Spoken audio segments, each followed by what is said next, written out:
Aujourd'hui, nous allons répondre à Cindy, la maman de Hugo. Hugo est âgé de 2 mois et demi et sa maman se demande ce qu'elle peut lui proposer à cet âge comme jeu qui puisse l'intéresser.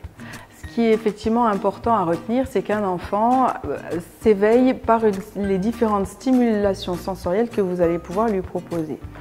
À cet âge, il est quand même important de différencier les stimulations sensorielles que vous allez pouvoir lui apporter.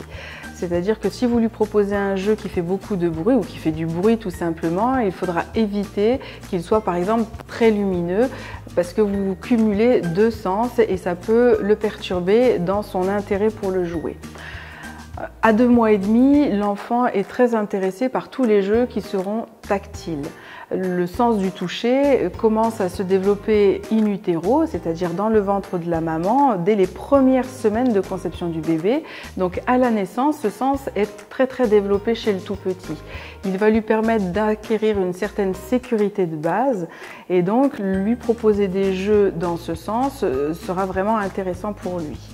C'est lui proposer des jeux, mais aussi c'est lui proposer une façon de le toucher et de l'accompagner. C'est-à-dire que la façon dont vous allez porter Hugo va lui permettre de stimuler son corps et de lui donner encore plus cette sécurité de base qu'on attend un petit peu de l'environnement.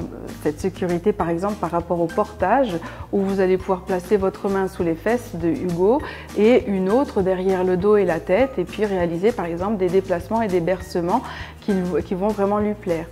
Vous allez aussi pouvoir le masser ou réaliser des petites pressions au niveau de son corps qui lui permettront de bien se centrer, bien sentir son corps et bien s'apaiser.